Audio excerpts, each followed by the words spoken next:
Você já sentiu o que é ser tratado como mercadoria? Eu tinha 15 anos quando descobri que tinha um preço. Uma casa de 2 quartos no subúrbio de São Paulo.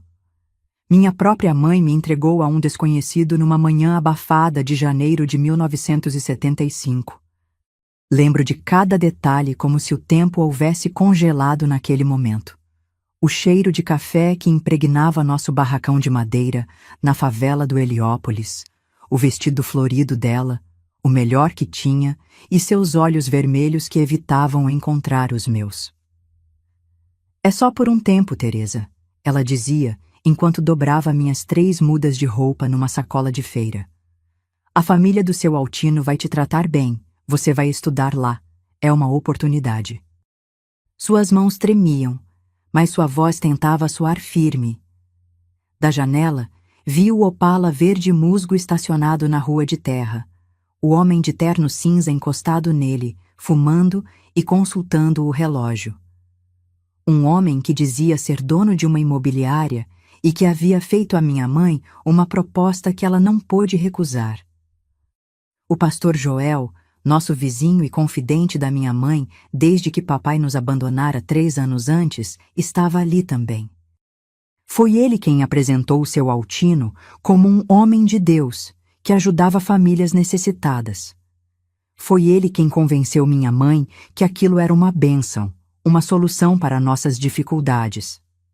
Sua filha vai trabalhar como ajudante na casa da família dele, vai ter comida, roupa, educação. E você ganha uma casa própria, irmã Mariana. Não é uma providência divina? Minha mãe acreditou. Como não acreditaria? Éramos apenas eu e ela, lutando contra a fome, as contas atrasadas, o medo constante do despejo. Eu via seu rosto cada vez mais magro, as olheiras profundas, os dedos feridos de tanto costurar para fora.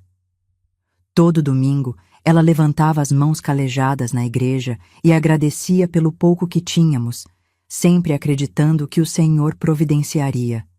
E então surgiu seu Altino, como resposta às suas orações. Uma casa própria, o sonho impossível ao alcance das mãos. O preço? Apenas eu, sua filha única. Você vai me mandar embora, mãe? Perguntei com um nó na garganta quando o pastor saiu para conversar com o homem lá fora. Ela me abraçou forte, tão forte que por um momento pensei que tivesse mudado de ideia. Senti suas lágrimas molhando meu cabelo. Não é mandar embora, filha. É uma chance para nós duas. Você vai ter um futuro melhor. Eu vou ter um teto. Quando eu estiver estabelecida, você volta. É uma promessa. Mas quando olhei em seus olhos, vi algo além das lágrimas. Era alívio? Esperança? Ou seria a resignação de quem finalmente se rende após anos de luta? Nunca soube dizer com certeza, porque aquele foi o último momento verdadeiro entre nós. Depois disso, tudo mudou. Eu mudei. Ela mudou. O mundo inteiro parecia ter seus alicerces abalados naquela manhã em que fui empacotada como parte de uma negociação imobiliária. Antes daquele dia fatídico, eu era apenas uma adolescente comum da periferia. Estudava na escola municipal, tirava notas razoáveis, sonhava em ser professora algum dia. Morávamos num barraco pequeno, mas limpo, que minha mãe mantinha com um orgulho silencioso. As paredes eram de madeira reaproveitada, o chão de terra batida coberto por pedaços de linóleo que ela conseguiu num descarte de loja. Tínhamos 2 cômodos, um quarto onde dividíamos uma cama de casal velha e uma sala que era também cozinha, separada por uma cortina florida que ela mesma costurou. Minha mãe, Mariana Silva, era costureira. Trabalhava em casa em uma máquina Singer antiga que pertencera à minha avó. Fazia consertos, ajustes, às vezes algumas peças por encomenda. Nos dias bons, conseguíamos comer carne uma vez na semana. Nos ruins, era arroz, feijão e, se tivéssemos sorte, um ovo dividido entre nós duas. Papai sumiu quando eu tinha 12 anos. José Alves, motorista de caminhão, saiu para uma entrega no Paraná e nunca mais voltou. Não sabíamos se morreu, se arrumou outra família ou se simplesmente decidiu que não aguentava mais a pobreza. Minha mãe o esperou por um ano inteiro, deixando uma vela acesa na janela todas as noites. Depois, a vela desapareceu, assim como as fotos dele, guardadas numa caixa embaixo da cama. Foi nessa época que minha mãe começou a frequentar a Igreja da Graça Redentora, um pequeno templo improvisado num galpão perto de casa. O pastor Joel se tornou sua bússola espiritual e conselheiro. Deus nunca dá um fardo maior do que podemos carregar, irmã Mariana, ele dizia, enquanto ela colocava no envelope de dízimo o dinheiro que faria falta na nossa mesa. Nossa rotina era simples. Eu ia para a escola pela manhã, voltava e ajudava nos afazeres domésticos. À tarde, estudava ou auxiliava minha mãe com as costuras, aprendendo o ofício. Às vezes, quando havia trabalho extra, passávamos noites acordadas finalizando encomendas. Minha mãe cantarolava hinos enquanto suas mãos habilidosas manejavam agulha e linha, como se cada ponto fosse uma pequena oração. Aos domingos, íamos à igreja. Eu não compartilhava completamente da fé fervorosa dela, mas gostava dos hinos, da sensação de pertencimento, do lanche que as irmãs serviam após o culto. Era o único momento em que víamos rostos sorridentes, em que éramos parte de algo maior que nosso pequeno universo de 2 cômodos. Nossa vizinhança era como uma grande família disfuncional. Todos pobres, todos lutando, todos se ajudando quando podiam. Dona Zefa, do barraco ao lado, às vezes trazia bolinhos de chuva para mim. Seu Toninho, o pedreiro da rua de baixo, consertou nosso telhado quando uma tempestade o danificou. "Paga quando puder, Mariana", disse ele, sabendo que talvez esse dia nunca chegasse. Foi nesse cenário de pobreza digna, de sonhos pequenos mas persistentes, que cresci. Eu tinha amigas na escola, Luísa, Sandra e Denise, com quem compartilhava segredos e risadas nos intervalos das aulas. Tinha meus cadernos bem cuidados, encapados com papel de pão colorido com canetinha. Tinha o respeito dos professores, que viam em mim uma aluna dedicada. E tinha minha mãe, que apesar de todas as dificuldades, nunca deixou de sorrir quando eu chegava da escola, nunca deixou de me abraçar antes de dormir. Até aquele dia. Até seu Altino aparecer com sua proposta tentadora. Até minha mãe decidir que uma casa valia mais que a minha presença diária. Até eu descobrir que no mundo dos adultos, tudo, inclusive uma filha, pode ser negociável pelo preço certo. Eu não queria acreditar que aquilo estava realmente acontecendo. Enquanto minha mãe arrumava minha pequena mala, na verdade uma sacola de feira reforçada com algumas roupas dobradas cuidadosamente, eu ainda esperava que ela virasse para mim e dissesse: "Mudei de ideia, você fica comigo."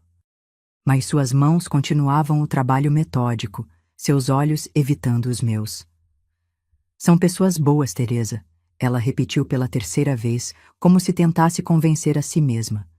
"Eu vi fotos da casa deles, tem jardim, biblioteca. Você vai ter seu próprio quarto, imagina só." Meu próprio quarto. Como se isso compensasse não ter minha mãe por perto.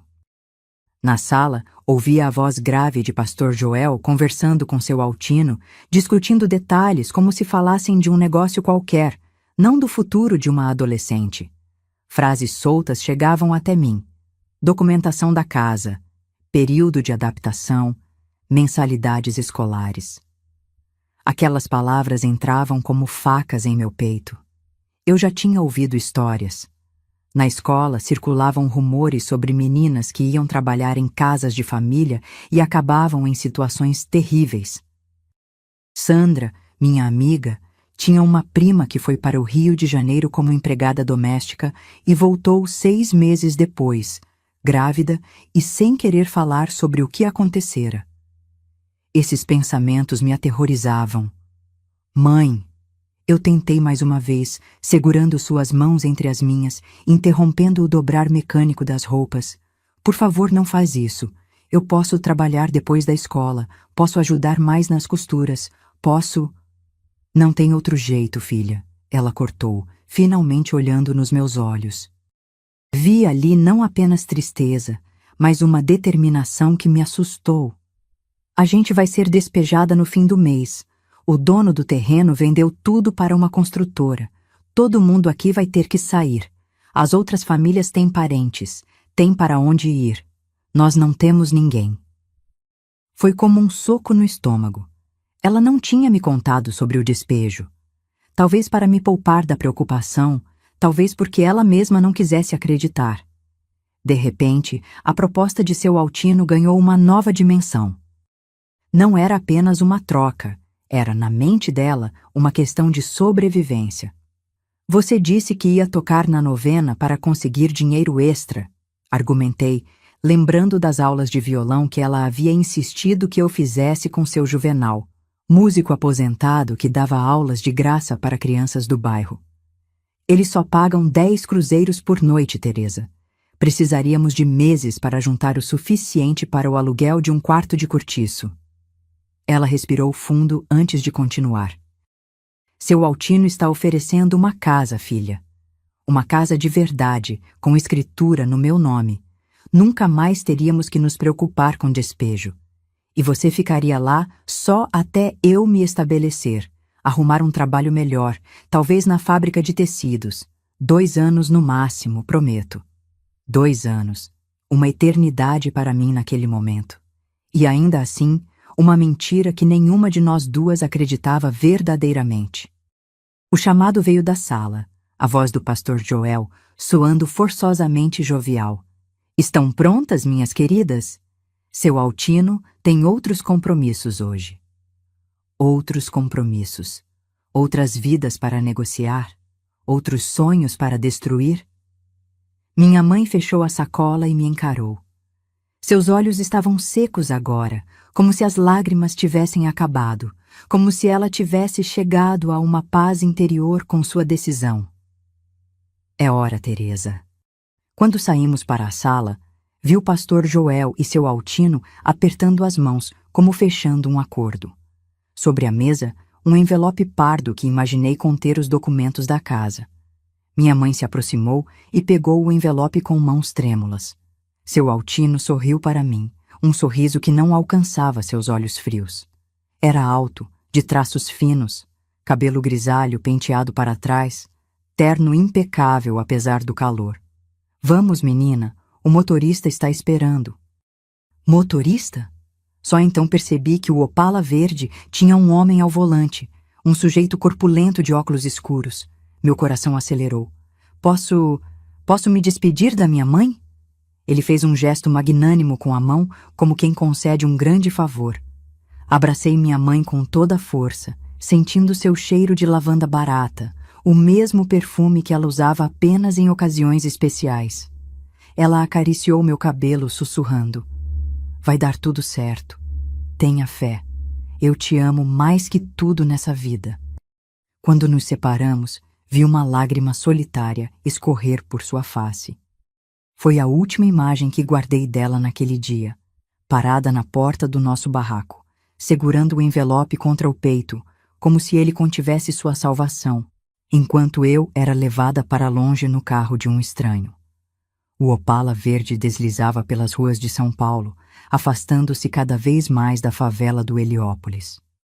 Através da janela traseira, vi minha vida inteira diminuindo na distância. O barraco, a figura de minha mãe, até mesmo o cachorro vira-lata da vizinhança que costumava me seguir até a escola. Tudo ficava para trás, transformando-se em meros pontos no horizonte antes de desaparecer completamente. Sentada no banco de couro, mantinha minha sacola de pertences apertada contra o peito, como se aqueles poucos itens fossem meu último vínculo com quem eu era. Seu Altino ia no banco da frente, ao lado do motorista, falando sem parar ao telefone sobre negócios, números, acordos. Nem parecia que havia acabado de adicionar uma adolescente aos seus bens. Depois de algum tempo, percebi que não estávamos indo para um bairro residencial como eu esperava. O carro serpenteava pelo centro da cidade, entre prédios comerciais e lojas. Finalmente paramos em frente a um edifício de aparência antiga, com uma placa discreta na entrada. Imobiliária Novo Horizonte, Altino Menezes, diretor. Venha, menina, ele disse, saindo do carro sem olhar para trás, como se tivesse certeza de que eu o seguiria. O motorista, que se apresentou como Juvenal, pegou minha sacola e indicou que eu deveria acompanhar seu Altino. Não se preocupe, sussurrou ele, num tom surpreendentemente gentil. Não é tão ruim quanto parece. Não é tão ruim quanto parece. Aquelas palavras não ofereciam muito conforto. O interior da imobiliária era um labirinto de cubículos e mesas com secretárias digitando em máquinas de escrever. O barulho das teclas criava uma sinfonia frenética que aumentava minha ansiedade. Seguimos por um corredor até uma sala no final, onde uma placa dourada anunciava: Diretor. Seu Altino abriu a porta e fez um gesto para que eu entrasse. A sala era espaçosa, com uma grande escrivaninha de mogno, estantes de livros e quadros de certificados nas paredes. Pela janela, via-se a Catedral da Sé ao longe. Ele indicou uma cadeira para que eu sentasse e tomou seu lugar atrás da escrivaninha, observando-me com uma expressão que não consegui decifrar. Quantos anos você tem mesmo, Teresa? Perguntou, folheando uma pasta com papéis. 15, respondi em voz baixa. E está em que série? Primeira do 2º grau. Ele anotou algo no papel à sua frente, então recostou-se na cadeira e me estudou por alguns instantes. Sua mãe me disse que você toca violão. Assenti, incapaz de entender aonde aquela conversa ia chegar. Meu coração batia tão forte que tinha certeza de que ele podia ouvi-lo. E tira boas notas na escola? Outro aceno de cabeça. Uma batida na porta interrompeu o estranho interrogatório. Uma mulher entrou. Alta, elegante, cabelos grisalhos presos num coque impecável. Usava um tailleur cinza e sapatos de salto que ecoavam no piso de madeira. Esta é a menina? Perguntou ela, me analisando como se eu fosse um objeto em leilão. Sim, Helena, esta é Teresa Silva. A mulher, que descobri ser Helena Menezes, esposa de seu Altino, circundou a cadeira onde eu estava sentada, seu olhar crítico me examinando de cima a baixo. Magra demais, comentou como se eu não estivesse presente. E esse cabelo precisa de um corte decente. Mas os olhos são bonitos. E as mãos parecem limpas. Senti meu rosto queimar de vergonha e raiva. Queria gritar, queria fugir, queria estar de volta em meu barraco simples, mas digno. Ao invés disso, mantive os olhos baixos, tentando conter as lágrimas. Ela vai servir, concluiu Dona Helena. Vou levá-la para casa e explicar suas funções. Seu Altino assentiu e se voltou para mim. Você vai trabalhar na nossa casa, Teresa. Como combinamos com sua mãe. Vai ajudar Helena com os afazeres domésticos e, em troca, terá moradia, alimentação e continuará seus estudos. É um arranjo justo. Justo? Nada naquela situação me parecia justo. Mas antes que eu pudesse dizer qualquer coisa, a porta se abriu novamente e um rapaz entrou.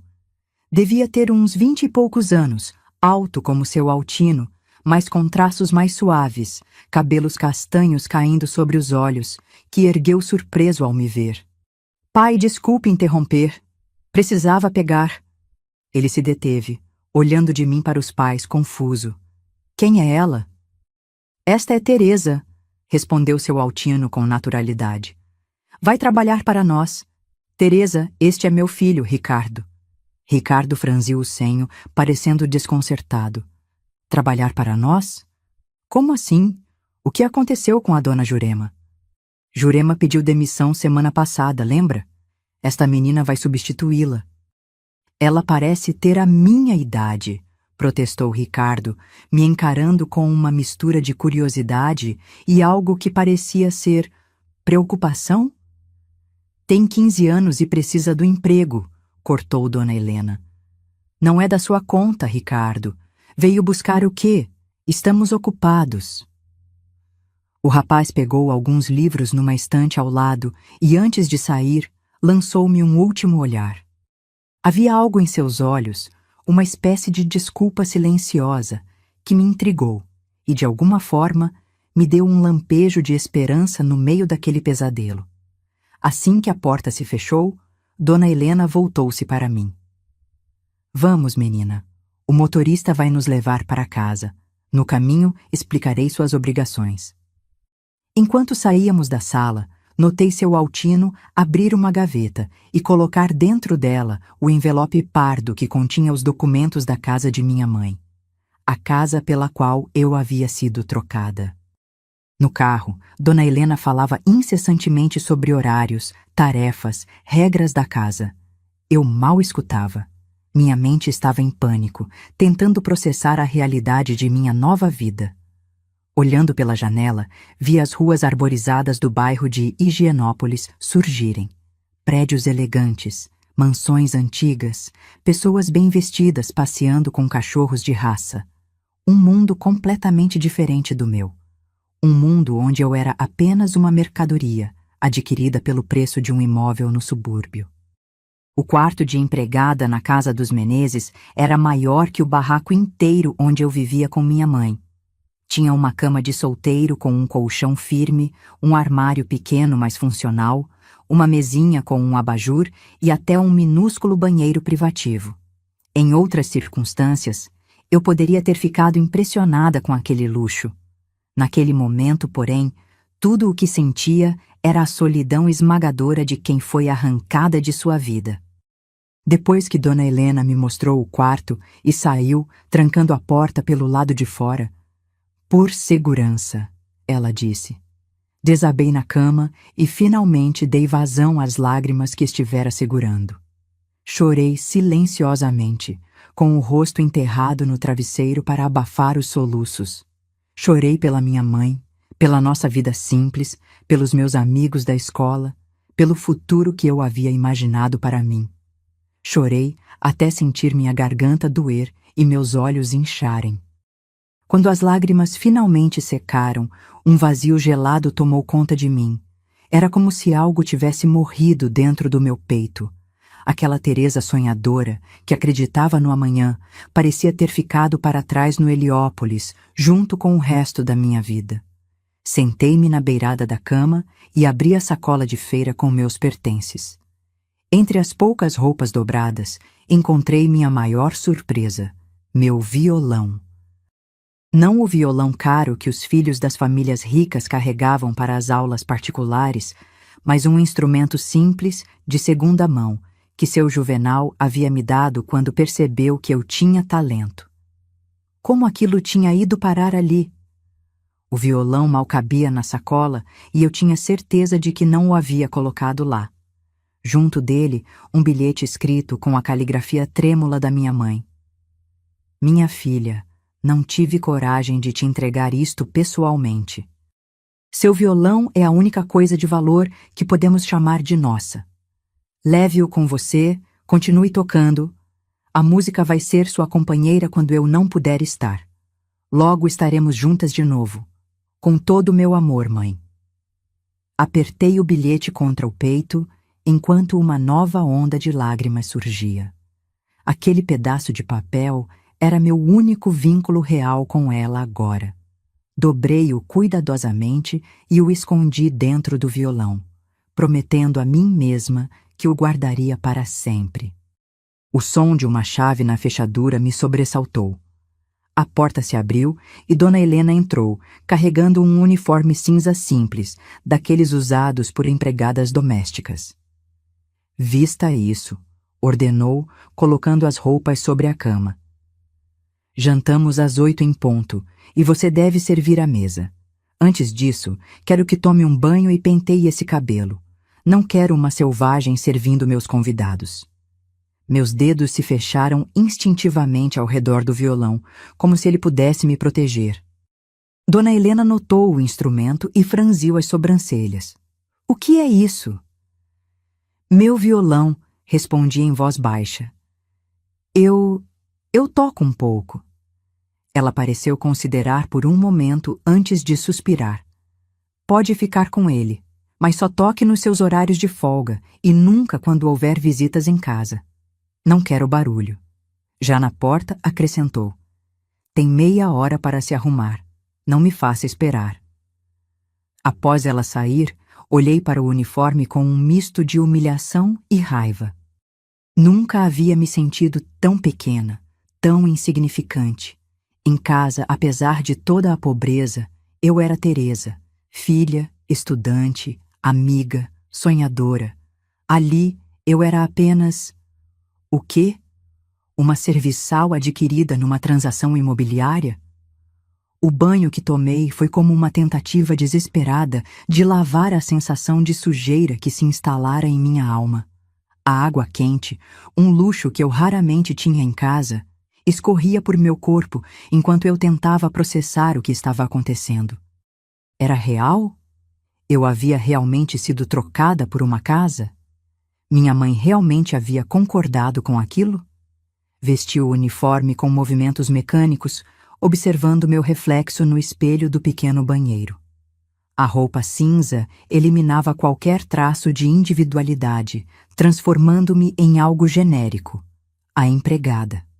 Amarrei meus longos cabelos negros num rabo de cavalo severo, como havia visto outras empregadas usarem. O resultado me fez congelar. Eu parecia muito mais velha, muito mais derrotada. Os primeiros dias na casa dos Menezes estabeleceram o ritmo do que seria minha nova vida. Acordar às 5:30 da manhã, preparar o café da família junto com Neuza, servir a mesa, limpar os quartos, lavar e passar roupas, ajudar no almoço, mais limpeza à tarde, preparar o jantar, servir, limpar novamente e finalmente recolher-me ao quarto por volta das 10 da noite, exausta demais até para chorar.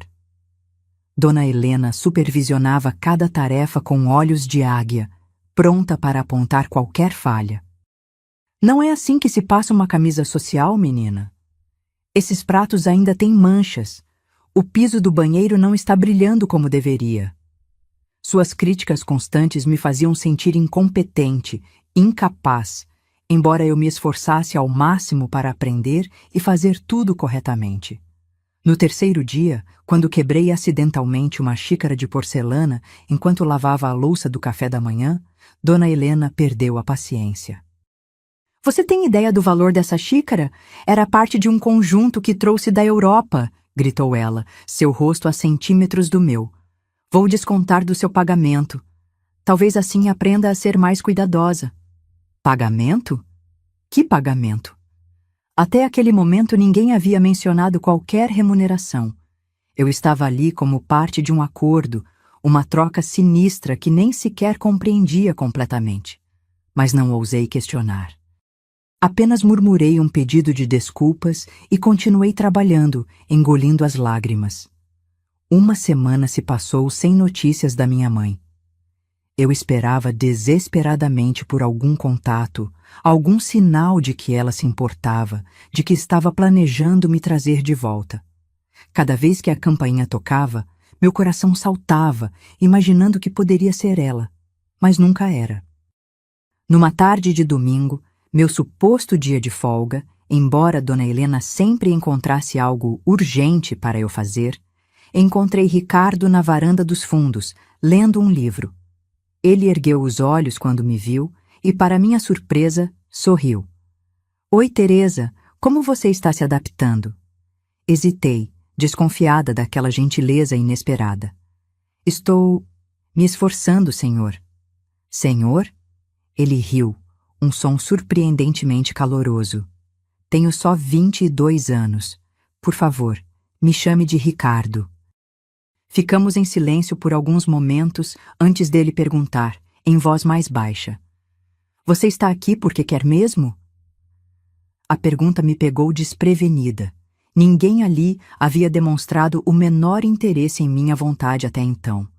Senti meus olhos encherem de lágrimas e desviei o olhar. Minha mãe, ela precisava de uma casa. Ricardo franziu a testa, claramente confuso. Como assim? O que uma coisa tem a ver com a outra? Antes que eu pudesse responder, a voz cortante de Dona Helena soou da porta da cozinha. Teresa, os lençóis não vão se passar sozinhos. E Ricardo, não distraia a menina. Afastei-me rapidamente, sentindo o olhar de Ricardo nas minhas costas. Aquela breve conversa plantou uma semente de esperança em mim. Talvez nem todos naquela casa me vissem apenas como uma propriedade. Na segunda semana, Neuza me chamou para conversar enquanto preparávamos o jantar. Com seus 50 e muitos anos e décadas trabalhando para famílias ricas, ela parecia enxergar além das aparências. Sua mãe te entregou para eles, não foi? Perguntou em voz baixa, enquanto picava cebolas. Assenti, sem conseguir falar. Não é a primeira vez que vejo isso acontecer, continuou ela. Famílias pobres, desesperadas, e gente como os Menezes se aproveitando. Mas minha mãe ganhou uma casa, murmurei, tentando justificar o injustificável. Neuza me lançou um olhar que mesclava compaixão e uma sabedoria triste. E você acha que essa casa vale o quê, menina? Vale o trabalho de uma vida inteira. Se alguém fizesse as contas, veria que você vai pagar essa casa 10 vezes com seu trabalho aqui. Suas palavras caíram como uma pedra em meu estômago. Eu nunca havia pensado dessa forma, mas fazia sentido. Não era caridade, não era oportunidade, era exploração disfarçada de favor. O que posso fazer? Perguntei desesperada. Por enquanto, sobreviver, respondeu Neuza, apertando minha mão. E estudar. Seu Altino prometeu que você continuaria estudando, não foi? Cobre isso. É sua única chance de mudar sua história.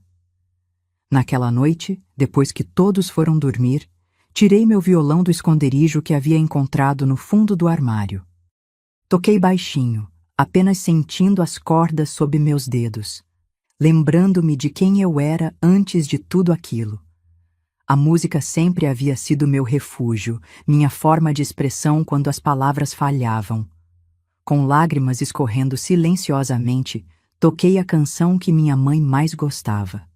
Era uma conexão invisível com ela, um fio de memória que me mantinha inteira quando tudo mais parecia despedaçar-se.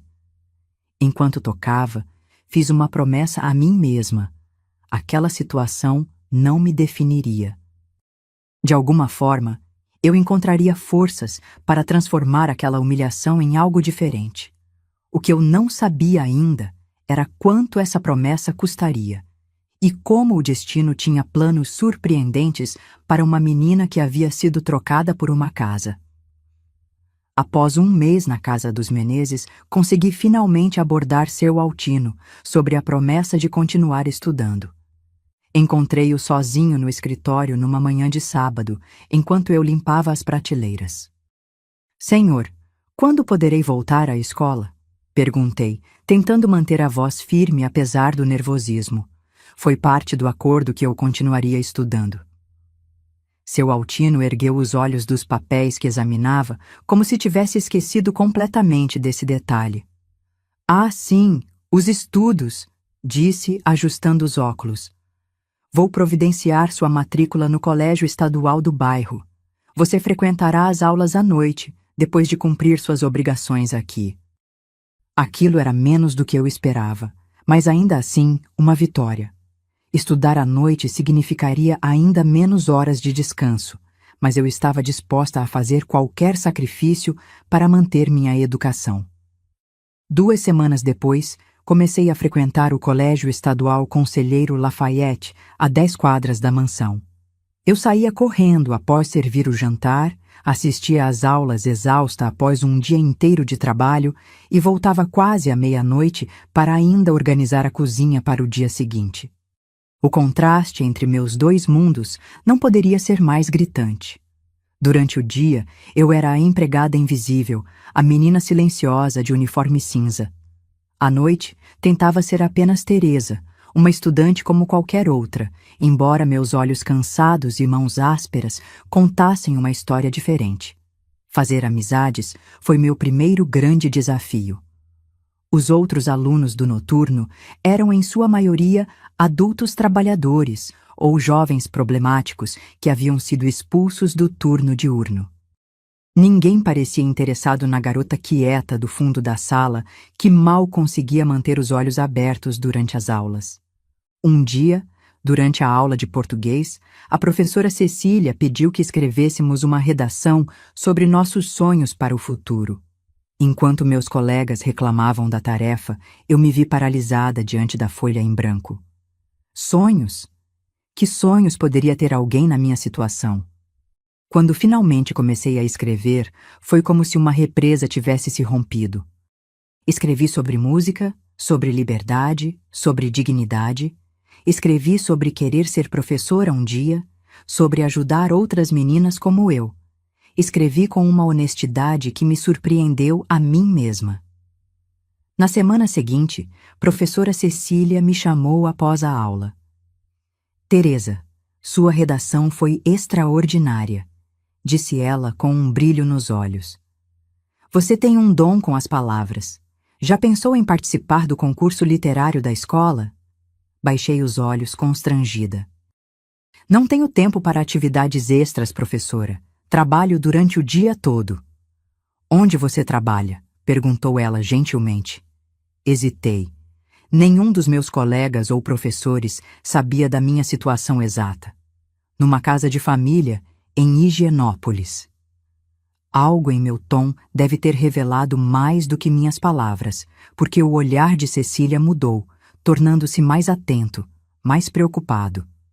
Quantos anos você tem, Teresa? 15, professora. Ela franziu o senho. E seus pais? Minha mãe. Comecei, mas as palavras ficaram presas na garganta. Como explicar que minha própria mãe havia me trocado por uma casa? Como admitir aquela vergonha em voz alta?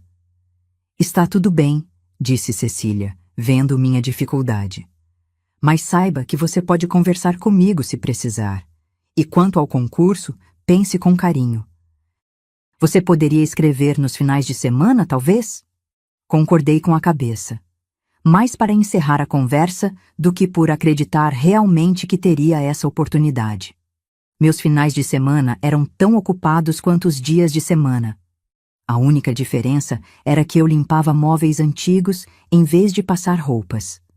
Ao voltar para a mansão naquela noite, encontrei Dona Helena furiosa. Eram quase 00:15, 15 minutos além do horário em que eu deveria estar de volta. Onde você estava? Exigiu ela, bloqueando minha entrada. Tem ideia da hora? Desculpe, senhora. A professora quis falar comigo depois da aula. Professora? Ela riu, um som frio e cortante. Não se iluda, menina. Você não está naquela escola para ser alguém.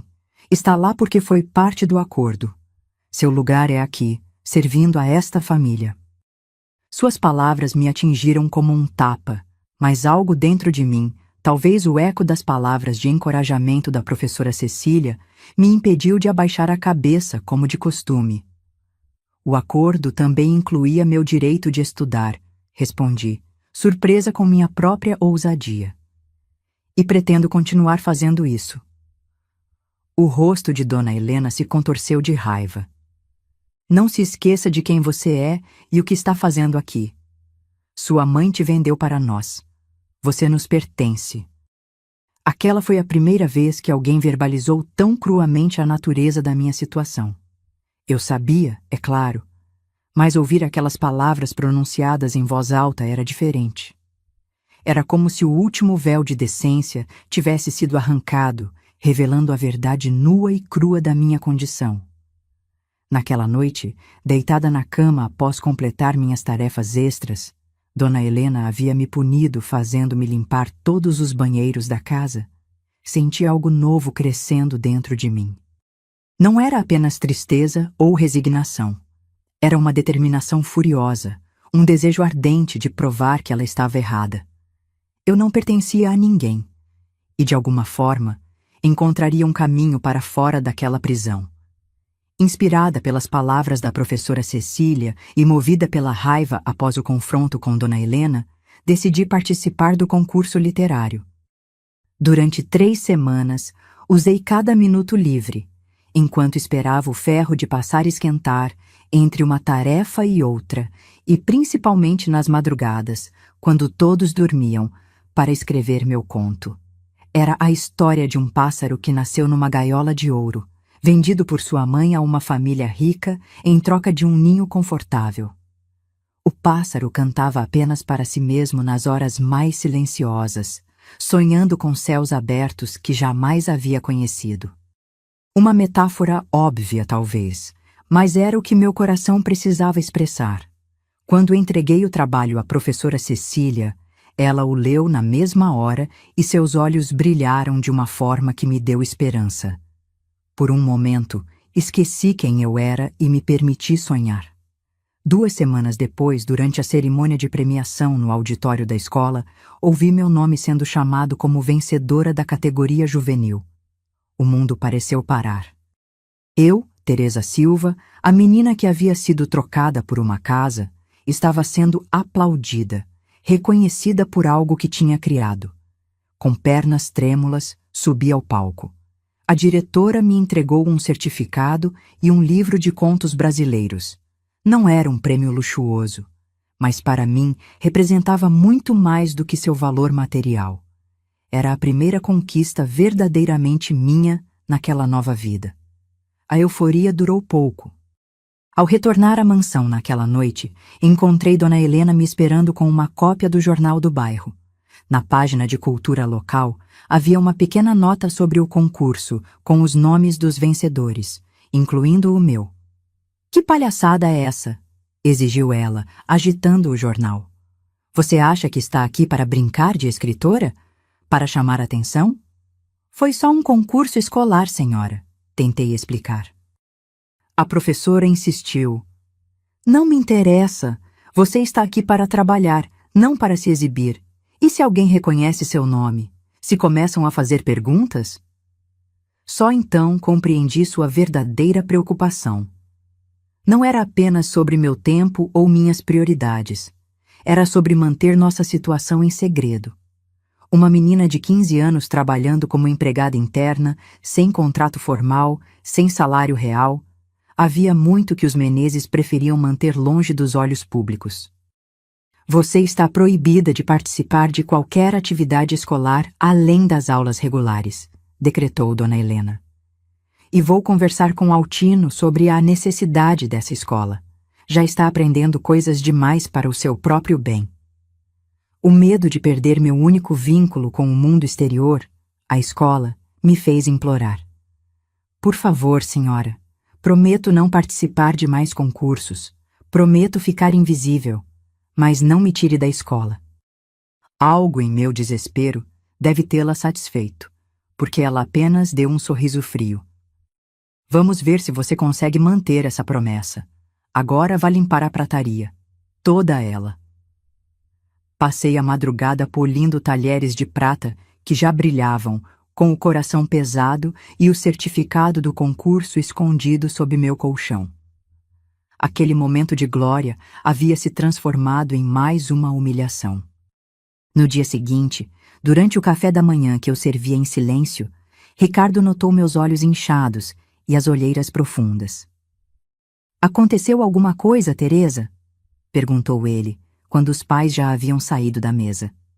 Hesitei, mas algo no olhar dele me fez confiar. "Ganhei um concurso de literatura na escola ontem. Sua mãe não gostou." Ele pareceu genuinamente surpreso. "Você escreve?" Assenti, nervosa com aquela atenção incomum. "Posso ler o que você escreveu?" A pergunta me pegou desprevenida. Nunca imaginei que alguém da família Menezes pudesse ter interesse real no que eu criava. "Não tenho mais uma cópia. Entreguei o único exemplar à escola." "Que pena", disse ele, parecendo sinceramente desapontado. Então, abaixando a voz, Não deixe que eles apaguem quem você é, Teresa. O que está acontecendo aqui não é certo. Antes que eu pudesse responder, Dona Helena voltou à sala de jantar e Ricardo imediatamente se levantou, como se tivéssemos sido pegos em alguma travessura.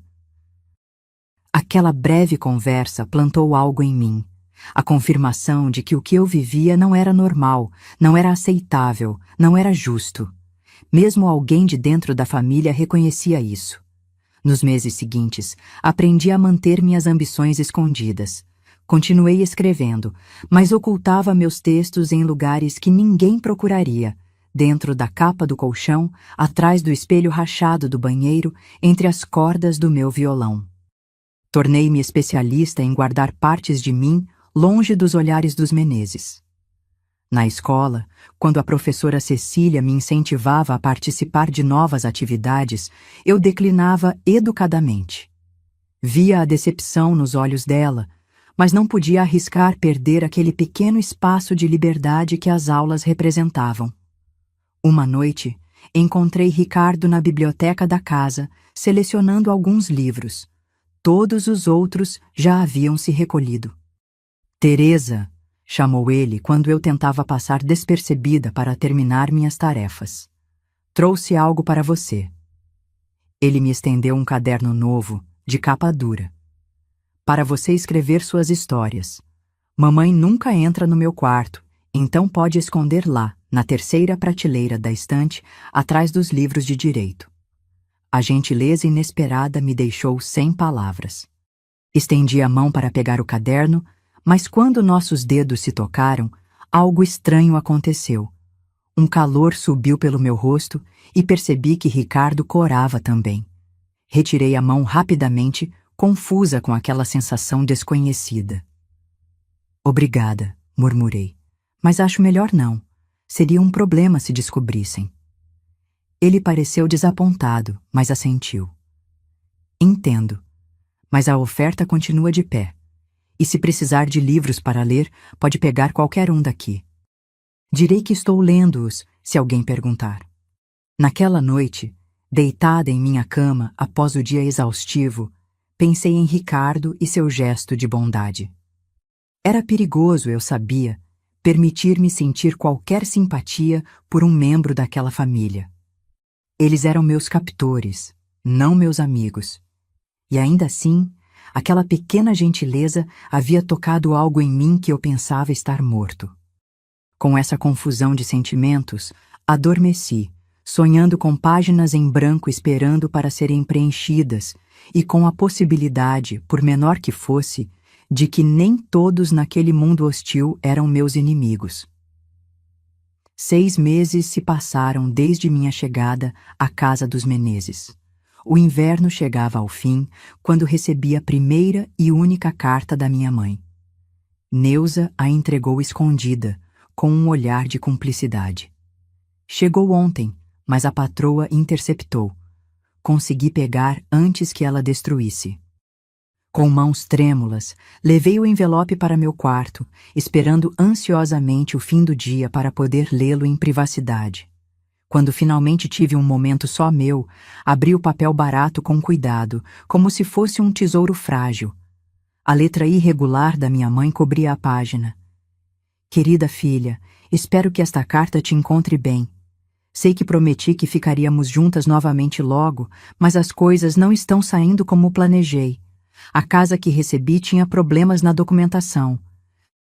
O pastor Joel disse que seu Altino fez isso de propósito, para me manter dependente da igreja. Estou morando agora num quartinho nos fundos da casa da irmã Lourdes, trabalhando como costureira para pagar o aluguel. Não posso te buscar ainda, mas estou juntando dinheiro. Sei que você deve me odiar pelo que fiz, mas acreditei que estava fazendo o melhor para nós duas. Me perdoe, filha. Um dia vou compensar tudo isso. Com amor, sua mãe. Li e reli aquelas palavras, um turbilhão de emoções me consumindo.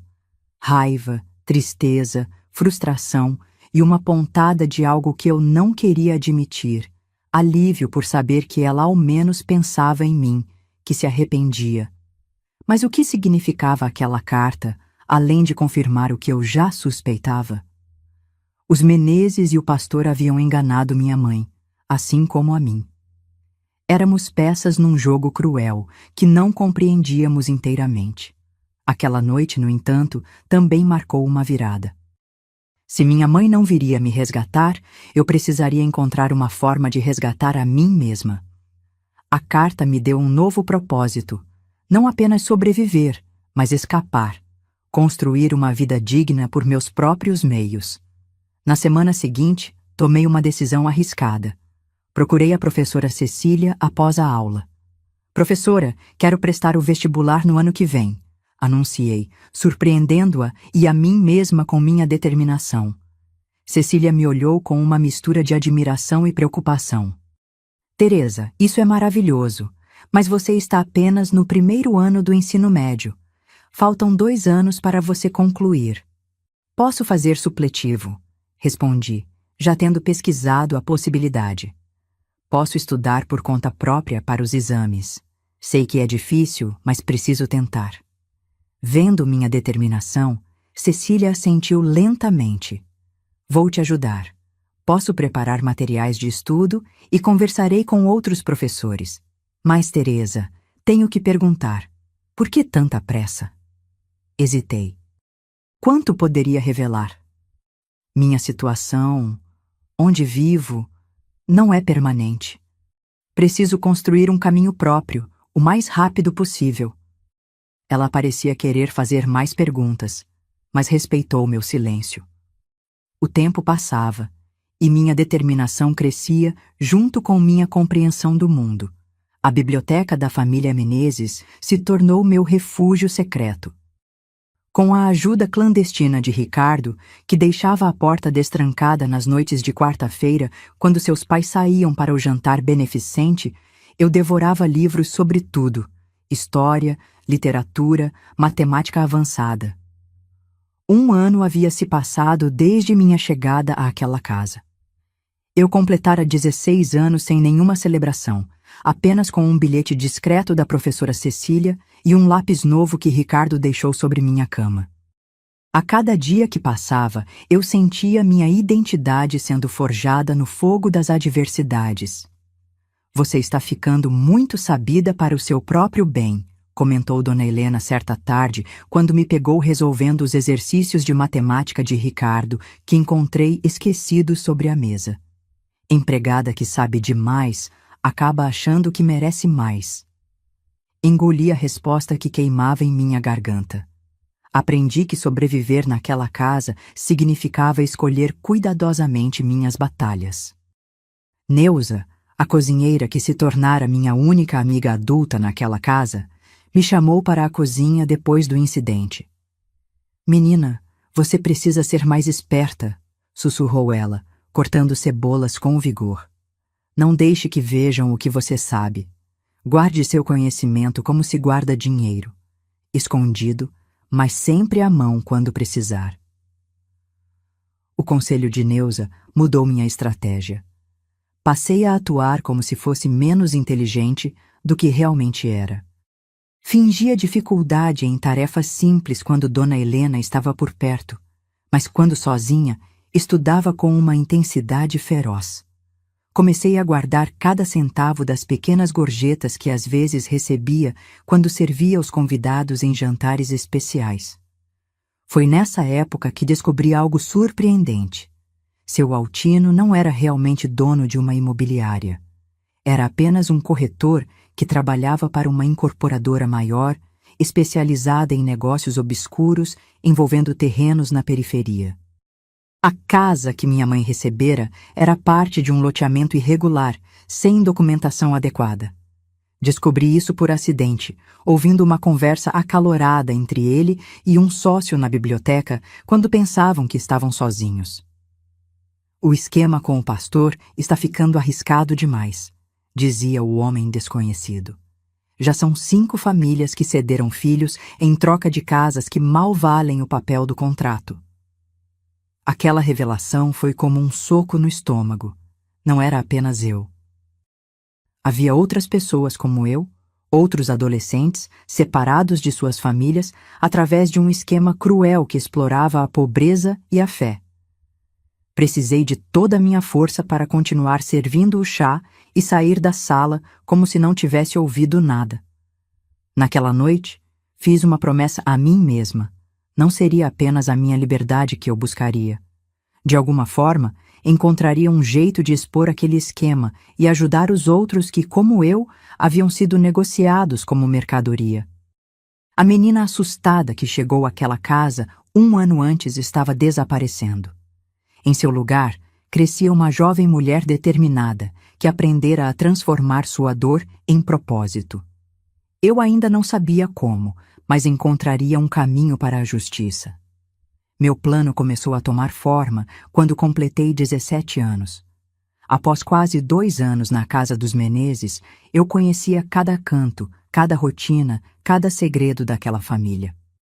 Ricardo, que agora cursava o 1º ano de Direito, tornara-se meu aliado silencioso, embora nossa relação fosse complexa e confusa. Você percebe que o que seus pais fazem é ilegal, não é?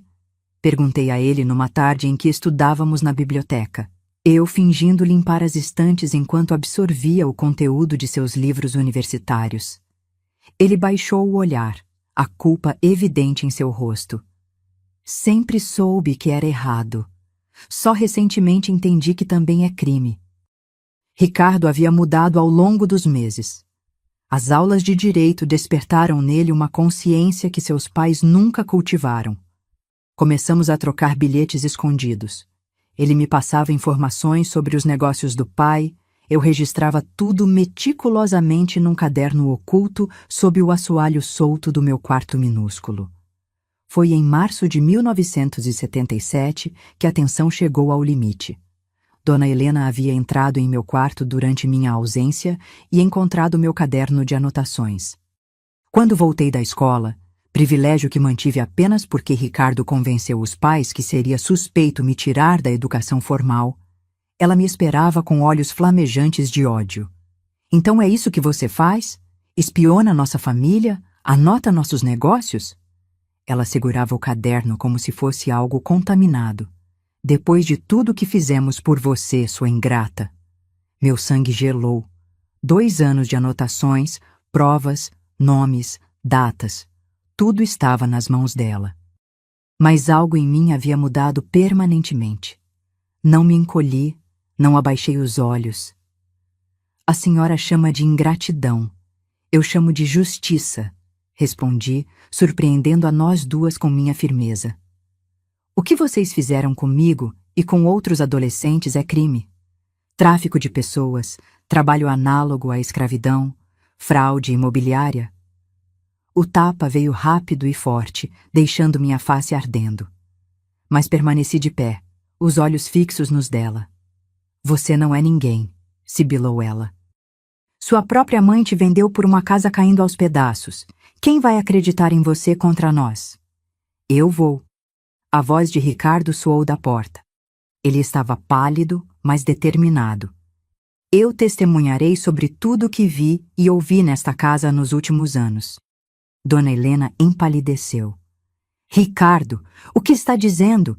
É sua família. É justamente por ser família que não posso mais ficar calado, mãe. O confronto que seguiu foi terrível. Seu Altino foi chamado às pressas ao quarto. Gritos, ameaças, portas batendo. Fui trancada no porão da casa, um cômodo úmido e escuro usado para guardar velharias. Através das paredes finas, ouvia fragmentos da discussão acalorada no andar de cima. Ela sabe demais.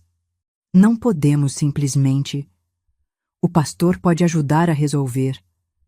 Não serei cúmplice de mais crimes. Encolhida no escuro, abraçando meus joelhos, senti um medo diferente de tudo que já havia experimentado. Não era o medo da punição ou do sofrimento.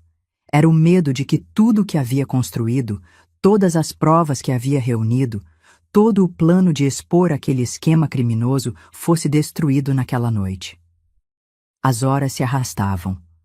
O silêncio que eventualmente caiu sobre a casa era mais aterrorizante que os gritos.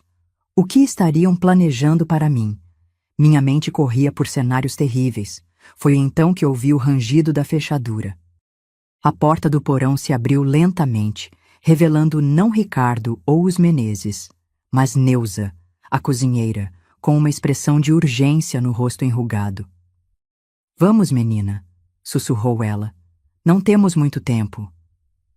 Neuza me conduziu pelos fundos da mansão, através do jardim mal iluminado pela lua crescente. Meu coração batia tão forte que temia que pudesse ser ouvido pela vizinhança inteira. Na mão, apertava o caderno de anotações que Neuza havia conseguido recuperar do escritório de seu Altino. "Ricardo está nos esperando na esquina", explicou ela rapidamente enquanto me passava um casaco fino. "Ele convenceu os pais de que seria melhor esperar até amanhã para resolver seu caso, como eles disseram. Comprou tempo para nós." "Para onde vamos?" perguntei, ainda atordoada com a rapidez dos acontecimentos. "Para a casa da minha irmã em Santo Amaro. Você fica lá esta noite e amanhã Ricardo virá com um advogado que conheceu na faculdade." A menção a Ricardo me trouxe sentimentos conflitantes. Durante aqueles 2 anos, nossa relação havia evoluído de uma forma que eu não sabia nomear. Não era romance, as circunstâncias tornavam isso impossível, mas havia uma conexão, uma aliança que transcendia nossas posições naquela casa. Quando chegamos à esquina combinada, Ricardo estava lá, inquieto, olhando constantemente para trás. Ao me ver, seu rosto se iluminou com um misto de alívio e preocupação. "Você está bem? Eles te machucaram?" "Estou bem", respondi, sentindo o peso daquela noite em cada osso do meu corpo. "O que aconteceu depois que me trancaram?" "Meu pai queria te mandar para uma fazenda no interior, onde tem um sócio", explicou Ricardo, sua voz tremendo de indignação. "Minha mãe sugeriu te denunciar à polícia por roubo, inverter a situação. Foi quando percebi que precisava agir imediatamente." Um táxi se aproximou, previamente chamado por Ricardo. Neuza me abraçou forte antes de me empurrar gentilmente para dentro do veículo. "Seja forte, menina. Você já é mais corajosa do que eu jamais fui em toda a minha vida." Ricardo entrou no táxi comigo, para surpresa de ambas. "Vou com vocês até Santo Amaro. Não posso voltar para casa agora. Além disso, preciso te mostrar algo." Durante o trajeto, Ricardo tirou do bolso um pequeno gravador. Consegui registrar a conversa entre meu pai e o pastor Joel hoje à tarde. Eles mencionam explicitamente o esquema das casas e os adolescentes colocados em famílias. É a prova que você precisava. Olhei para o pequeno aparelho com assombro, depois para o rosto determinado de Ricardo. Em seus olhos, via não apenas o filho rebelde contra os pais, mas um jovem homem enfrentando sua própria consciência moral. "Por que está fazendo isso?" perguntei finalmente, a pergunta que queimava em mim desde que ele aparecera na porta do meu quarto horas antes. Ricardo olhou pela janela do táxi para as luzes de São Paulo que passavam como borrões coloridos. Quando se voltou para mim, havia lágrimas em seus olhos. "Porque você me ensinou que existem coisas pelas quais vale a pena sacrificar tudo. A verdade é uma delas." Naquele momento, enquanto o táxi cruzava a cidade adormecida, percebi que estávamos na véspera da maior batalha da minha vida. Uma batalha não apenas pela minha liberdade, mas pela justiça para todos aqueles que, como eu, haviam sido tratados como mercadoria num esquema cruel que explorava os mais vulneráveis. A manhã seguinte chegou com o peso da responsabilidade sobre meus ombros. Na pequena sala do apartamento da irmã de Neuza, em Santo Amaro, eu me sentava frente a um homem de meia idade, cabelos grisalhos e olhar gentil, porém determinado. Doutor Paulo Mendonça, advogado especializado em direitos humanos e professor de Ricardo na Faculdade de Direito. "Entendo que seja assustador, Teresa", dizia ele depois de ouvir meu relato completo e a gravação feita por Ricardo. Mas o que temos aqui é um caso sério de exploração sistemática de menores, fraude imobiliária e possivelmente tráfico humano. Não podemos simplesmente ignorar. E minha mãe? Perguntei, a pergunta que me atormentava desde o início. Ela será punida também? Ela não sabia. Ela foi enganada. Dr. Paulo suspirou. Legalmente, sua mãe pode ser considerada cúmplice. Mas há circunstâncias atenuantes. A vulnerabilidade social, a manipulação religiosa. Nosso foco principal são os organizadores do esquema, a família Menezes e o pastor Joel. Ricardo, sentado ao meu lado, segurou minha mão suavemente. Teresa, sei que é difícil, mas pense em quantas outras famílias estão sendo separadas agora mesmo por causa desse esquema. Foi esse pensamento que finalmente solidificou minha decisão. Não era apenas sobre mim ou minha mãe. Era sobre um sistema de exploração que precisava ser exposto. Naquela tarde, acompanhada pelo Dr. Paulo, Ricardo e uma assistente social chamada Marli, entrei no fórum para prestar depoimento formal. Minhas pernas tremiam, mas minha voz permaneceu firme enquanto relatava cada detalhe dos 2 anos passados na casa dos Menezes. O juiz de menores, um homem severo chamado Dr. Augusto, ouviu tudo com atenção especial, pedindo detalhes, fazendo anotações. Quando terminei meu relato, ele olhou diretamente nos meus olhos. Senhorita Teresa, a senhorita tem noção da gravidade das acusações que está fazendo? Está disposta a enfrentar um processo que pode ser longo e doloroso? Tenho, meritíssimo, respondi, a voz mais firme do que jamais esteve. E estou disposta a ir até o fim, não apenas por mim, mas por todos os outros que passaram ou estão passando pelo mesmo. Foi naquele momento, sob o olhar penetrante do juiz, que senti uma transformação definitiva em meu interior. A menina assustada, que foi trocada por uma casa, havia se tornado uma jovem mulher determinada a lutar por justiça. O que aconteceu a seguir superou todas as minhas expectativas. O juiz, visivelmente tocado pelo meu testemunho e pelas provas apresentadas, emitiu mandados de busca e apreensão para a casa dos Menezes e para a igreja do pastor Joel, naquela mesma tarde. Uma operação que envolveu policiais civis e o recém-criado Serviço de Proteção a Menores. Na casa dos Menezes, foram encontrados documentos que comprovavam o envolvimento em transações imobiliárias fraudulentas. Na igreja, algo ainda mais chocante. Uma lista com nomes de 17 adolescentes colocados em famílias em troca de doações imobiliárias nos últimos 5 anos. Eu estava na sala de espera do fórum quando Ricardo entrou correndo, o rosto transformado pela urgência. Teresa, encontraram outros 3 adolescentes trabalhando em casas de famílias ligadas ao pastor. Uma delas tem apenas 13 anos. Naquele instante, todas as dúvidas que ainda pudessem existir em meu coração se dissiparam. A dor que senti, o abandono, a exploração, tudo havia me conduzido a este momento. O momento em que minha história pessoal se transformava em algo maior que eu mesma. As semanas seguintes foram um turbilhão.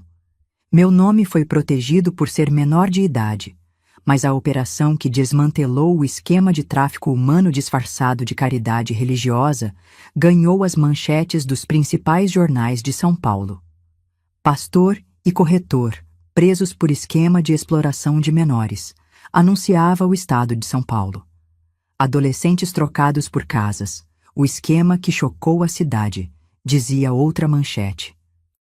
Seu Altino e Dona Helena foram presos preventivamente, assim como o pastor Joel.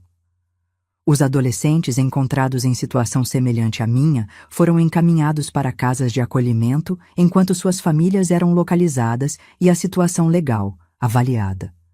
Uma tarde, enquanto eu estava na casa-abrigo para menores, onde fui temporariamente acolhida, recebi a visita que mais temia e, ao mesmo tempo, mais esperava: minha mãe.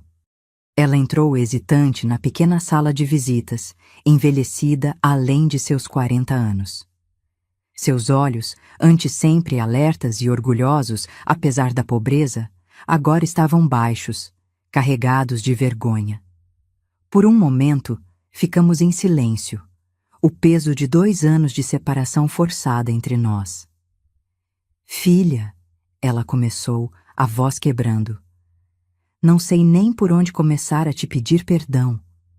Olhei para aquela mulher quebrada à minha frente e senti um redemoinho de emoções.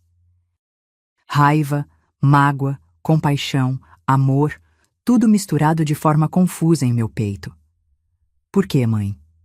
Foi tudo que consegui perguntar, a voz embargada. Como pôde acreditar que me dar para eles era a solução? Ela chorou abertamente então, as lágrimas lavando anos de culpa reprimida. Eu acreditei que estava te dando uma chance melhor, que você teria educação, comida, um futuro. O pastor dizia que era uma bênção, uma oportunidade divina. Eu queria acreditar tão desesperadamente que algo bom poderia acontecer para nós. Eles me trataram como escrava, respondi, deixando as lágrimas correrem também. Eu limpava, cozinhava, servia, sem salário, sem direitos, sem liberdade. Isso não é oportunidade, mãe, é exploração. Ela assentiu, destroçada. Eu percebi isso semanas depois, quando tentei te visitar e não deixaram. Quando a tal casa que recebi começou a apresentar problemas e descobri que não tinha documentação regular. Tentei te buscar de volta, mas o pastor disse que eu seria presa por quebrar o acordo. Eu tive medo. Tanto medo. Dr. Paulo, que acompanhava o caso de perto, havia me explicado que minha mãe não seria indiciada criminalmente. Como outras famílias envolvidas, ela era considerada vítima de um esquema que explorava a vulnerabilidade social e a fé religiosa para obter lucro. E agora? Perguntei finalmente, a pergunta pairando como uma nuvem pesada entre nós. Estou trabalhando como costureira numa confecção, respondeu ela, um brilho tímido de esperança nos olhos. Aluguei um quartinho em Santana. Não é grande coisa, mas é honesto. E quando você puder, se quiser, tem espaço para nós duas. Olhei para minha mãe, aquela mulher que havia cometido o erro mais doloroso possível, mas que ainda assim era a única família que eu tinha. A raiva ainda estava lá, assim como a dor. Mas percebi que também havia espaço para perdão, não imediato, não incondicional, mas um perdão que poderia ser construído com tempo e honestidade. Não sei se posso voltar a morar com você agora, disse finalmente. Preciso de tempo, mas podemos começar conversando, talvez nos visitando. Quando ela estendeu a mão trêmula sobre a mesa, hesitei por um momento antes de aceitá-la. Não era um final feliz de conto de fadas. Era algo muito mais real e complexo, o começo de um longo processo de reconstrução e cura. São Paulo, 2025. 50 anos se passaram desde aquela manhã em que minha mãe me entregou a um desconhecido em troca de uma casa. Olho pela janela do meu apartamento modesto, mas confortável, no bairro da Saúde, observando a cidade que já foi cenário de tanto sofrimento e que, ironicamente, se tornou meu lar permanente. Aos 65 anos, aposentada após 3 décadas como assistente social especializada em proteção a crianças e adolescentes, tenho tempo para refletir sobre a jornada que me trouxe até aqui. Sobre como uma tragédia pessoal pode se transformar em propósito de vida. Após o julgamento que condenou seu altino, Dona Helena e o pastor Joel, apenas que variaram entre 8 e 12 anos de prisão, eu precisei reconstruir minha vida do zero, com o apoio do Dr. Paulo e da equipe do Serviço Social, consegui uma bolsa de estudos para terminar o ensino médio em regime acelerado. 2 anos depois, entrei para a Faculdade de Serviço Social. Durante todos aqueles anos, mantive contato com minha mãe. Nossa relação nunca voltou a ser o que era antes. Como poderia? Mas conseguimos construir algo novo, baseado numa compreensão mútua mais madura. Ela nunca deixou de se culpar pelo que havia feito, mesmo quando eu já tinha encontrado em meu coração o caminho para o perdão verdadeiro. Alguns erros você carrega pelo resto da vida, ela me disse uma vez, anos depois. Não como punição, mas como lembrete do preço que se paga por desespero e ingenuidade. Minha mãe faleceu em 2005, aos 76 anos.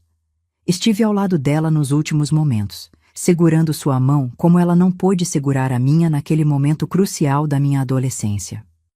Nós duas havíamos feito as pazes não apenas uma com a outra, mas com nossa história compartilhada. Ricardo Menezes se tornou promotor de justiça, especializando-se em casos de tráfico humano e exploração de vulneráveis. Nos encontramos ocasionalmente ao longo dos anos, sempre com um misto de carinho e melancolia, pelo que poderia ter sido em outras circunstâncias. Ele nunca se reconciliou completamente com os pais, mesmo após eles cumprirem suas penas. Algumas traições são simplesmente irreparáveis. O caso que ficou conhecido na imprensa como o esquema das casas ajudou a mudar a legislação brasileira de proteção a menores nos anos 1980. Não posso dizer que minha história mudou o mundo, mas talvez tenha ajudado a mudar um pequeno pedaço dele. Nos 40 anos que se seguiram ao meu resgate daquela casa, trabalhei com centenas de crianças e adolescentes em situações de vulnerabilidade. Cada história de superação que testemunhei foi também parte da minha própria cura. Cada jovem que conseguiu reconstruir sua vida me lembrava que o que aconteceu comigo não precisava definir quem eu me tornaria. Às vezes, nas noites mais silenciosas, ainda me pego pensando naquela menina de 15 anos, assustada no banco traseiro de um Opala verde musgo, sendo levada para longe de tudo que conhecia. Queria poder voltar no tempo e dizer a ela: vai doer muito, mas você vai sobreviver. E não apenas sobreviver. Você vai usar essa dor para crescer de maneiras que nem imagina possíveis. As cicatrizes psicológicas nunca desapareceram completamente. Tenho dificuldade em confiar nas pessoas, em me permitir ser vulnerável. Nunca me casei, embora tenha tido alguns relacionamentos significativos ao longo da vida. Parte de mim sempre se manteve em guarda, como se esperasse que a qualquer momento alguém pudesse me trair novamente da forma mais fundamental. Mas aprendi que as cicatrizes, embora permanentes, não precisam ser apenas marcas de dor. Elas podem ser mapas que mostram o caminho que percorremos, testemunhas silenciosas da nossa capacidade de sobreviver e seguir adiante. Na parede da minha sala, tenho emoldurado o diploma de honra ao mérito que recebi em 2015 do Conselho Nacional dos Direitos da Criança e do Adolescente por meus 30 anos de serviço. Ao lado dele, uma foto antiga e desbotada. Eu, com 15 anos, antes de tudo acontecer. Uma menina de olhos brilhantes, sorriso tímido e sonhos simples. Olho para essa foto todos os dias e penso em como nossas vidas podem mudar em um instante, como decisões tomadas por outros podem alterar completamente nossa trajetória. Penso em como seria minha vida se minha mãe tivesse feito uma escolha diferente naquela manhã de 1975. Mas também penso em todas as vidas que pude tocar justamente porque passei pelo que passei. Os mais de 1000 adolescentes que acompanhei ao longo de minha carreira. As políticas públicas que ajudei a moldar com meu testemunho e experiência. As famílias que consegui manter unidas porque reconhecia os primeiros sinais de desespero que levam a decisões irreversíveis. Há algum tempo, recebi uma carta emocionante de uma mulher chamada Fernanda. Ela era uma das adolescentes resgatadas daquele mesmo esquema em 1977. Tinha apenas 13 anos quando foi colocada numa família em troca de um terreno prometido a seus pais. Após o resgate, seguimos caminhos diferentes na vida. Você não me conhece pessoalmente, escreveu ela, mas seu exemplo mudou minha vida. Quando li sobre seu caso nos jornais, mesmo sendo tão jovem, percebi que não estava sozinha e que o que aconteceu não era minha culpa. Hoje sou psicóloga infantil, trabalhando com crianças traumatizadas. Queria que soubesse que seu ato de coragem criou ondas que continuam se espalhando, décadas depois.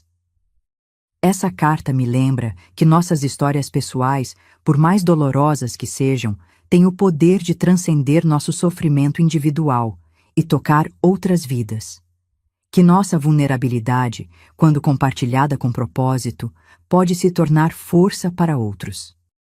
Se você está assistindo a este relato e também carrega marcas de abandono, traição ou abuso, quero que saiba: sua história não termina no seu pior momento. O que foi feito com você é parte da sua história, mas não define quem você é ou quem pode se tornar.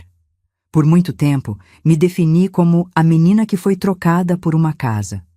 Era uma forma de me agarrar à injustiça, de manter viva a dor como prova de que ela realmente aconteceu. Mas com o tempo, aprendi que somos muito mais do que as coisas que nos acontecem. Somos as escolhas que fazemos depois, os significados que construímos, as vidas que decidimos viver apesar de tudo. Hoje, aos 65 anos, não sou mais a menina que foi trocada por uma casa. Sou Teresa Silva, assistente social aposentada, mentora, amiga, defensora dos direitos humanos. Sou alguém que transformou uma tragédia pessoal em serviço aos outros. Não porque sou especial ou extraordinariamente forte, mas porque descobri que a única maneira de dar sentido à dor é usá-la para aliviar o sofrimento alheio. Naquela manhã de 1975, quando o Opala verde musgo se afastou, levando uma adolescente em lágrimas, algo terminou. Minha infância, minha inocência, minha confiança incondicional no mundo. Mas algo também começou. Uma jornada de descoberta da minha própria força, uma busca por justiça que me levaria muito além dos limites da minha própria história. E talvez seja isso que todos nós procuramos no final. Não apagar as cicatrizes, mas transformá-las em pontes que nos conectam uns aos outros em nossa humanidade compartilhada. Porque no fim das contas, ninguém deveria ter um preço. Ninguém deveria ser trocado por uma casa ou por qualquer outra coisa. Somos todos infinitamente valiosos, irredutivelmente humanos, merecedores de dignidade e respeito. Esta é a verdade pela qual lutei. Esta é a verdade pela qual continuo lutando.